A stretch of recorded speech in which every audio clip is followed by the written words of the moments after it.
वहां पे पास्टर शब्द नहीं है। लोगों को लगता है जो पास्टर है, जो पादरी है, जो अपोस्टल है, जो प्रोफेट है, केवल वही दुष्ट आत्मा को निकाल सकता है। लेकिन बाइबल अधिकार देती है हर उस व्यक्ति को जो व्यक्ति यीशु पर विश्वास करता है।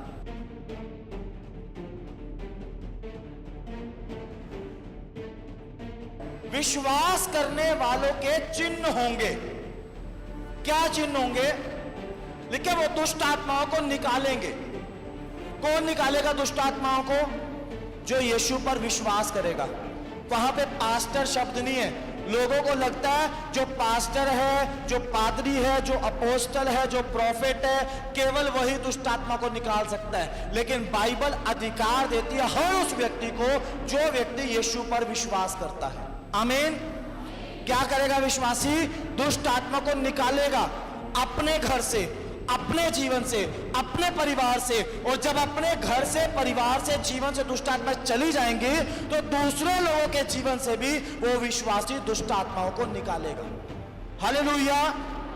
अगर दुष्ट आत्माएं आपके जीवन में है, वो लगातार काम कर रही हैं और आप उसको नहीं निकालते, आप उनको निकालना नहीं जानते, आप उनसे हारे हुए हैं, थक कर, निराश होकर अपने जीवन को जी रहे हैं और ये सोच रहे हैं पता नहीं ये दुष्ट आत्मा का काम खत्म होगा।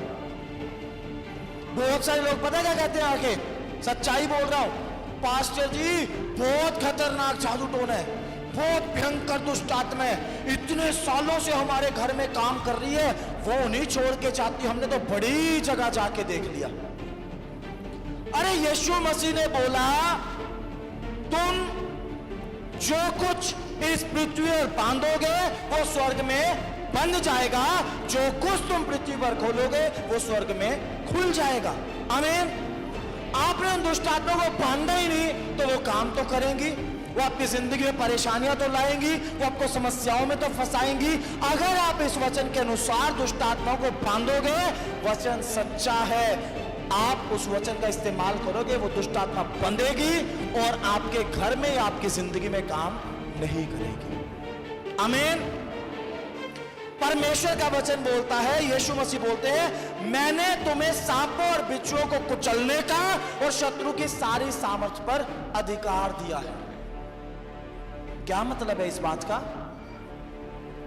दुष्ट आत्मा तो बड़ी ताकतवर है, आपने बोल दिया अपने मुंह से। दुष्ट आत्मा तो बड़ी भयंकर है, दुष्ट आत्मा तो बहुत सालों से है, दुष्ट आत्मा तो बहुत खतरनाक है, आप ऐसे ऐसे अंगीकार करते हो। लेकिन यीशु मसीह बोलता है मैंने तुम्हें उसकी सामर्थ के ऊपर अधिकार दिया है। अभी आपके ऊपर है, आप उसकी सामर्थ को बढ़ाते हो या खत्म करते हो। अगर आप बोलोगे यीशु मसीह के नाम से दुष्ट आत्माओं की सामर्थ मेरे जीवन से खत्म हो जाए, क्योंकि अधिकार आपके पास है, वो सचमुच में खत्म हो जाएगी और दुष्ट आत्मा की ताकत आपकी जिंदगी में काम नहीं करेगी। आमीन। हालेलुया। लेकिन वही दुष्ट आत्मा है, आप उसकी सामर्थ को बोल बोल के इतना बढ़ा देते हो, दुष्ट आत्मा तो बहुत भयंकर है, वो भयंकर हो जाती है। आप बोलते हो दुष्ट आत्मा तो बहुत ताकतवर है, वो ताकतवर हो जाती है। आपकी जुबान में परमेश्वर ने अधिकार दिया है। बाइबल में लिखा है विश्वास करने वालों के चिन्ह होंगे, दुष्ट आत्मा को निकालेंगे। दुष्ट आत्मा को निकालने के लिए कोई मंत्र जाप करने की, कोई रिद्धि सिद्धि करने की, कोई भूत प्रेत साधने की जरूरत नहीं है। यीशु मसीह का वचन लो, बोलो यीशु मसीह के नाम से दुष्ट आत्मा मेरे घर से जाओ, मेरे जीवन से जाओ। उनको आपकी बात माननी पड़ेगी, क्योंकि आप उनको यीशु मसीह के नाम से आज्ञा देंगे, वो मानेंगी, वो अपने घर को, परिवार को, जीवन को छोड़कर जाएंगी। आमीन।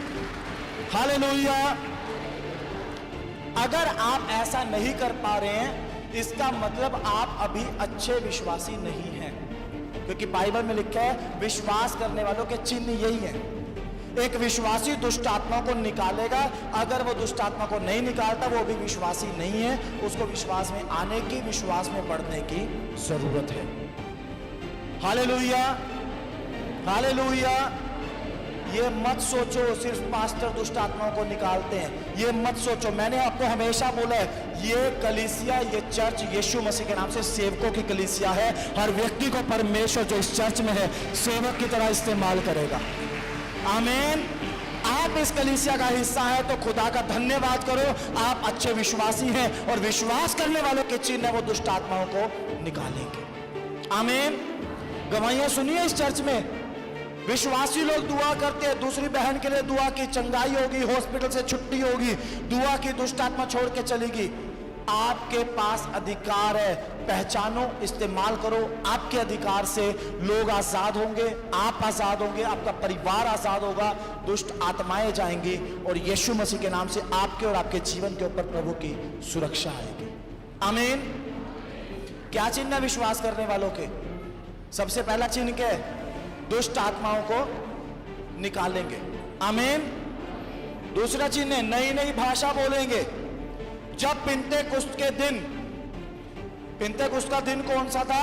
जब प्रभु यीशु मसीह को क्रूस पर लटकाकर मार दिया और यीशु मसीह तीसरे दिन मुर्दों में से जी उठे, तो यीशु मसीह 40 दिन तक चेलों को दिखाई देते रहे, चेलों से बात करते रहे और उसके बाद प्रभु यीशु मसीह स्वर्ग में उठा लिए गए। पर उठा लिए जाने से पहले यीशु मसीह ने चेलों को बोला, तुम प्रार्थना करो। किस बात के लिए प्रार्थना करो? पवित्र आत्मा तुम्हारे जीवन में आए। और यीशु मसीह ने बोला, जब पवित्र आत्मा तुम पर आएगा तब तुम सामर्थ पाओगे। आमीन।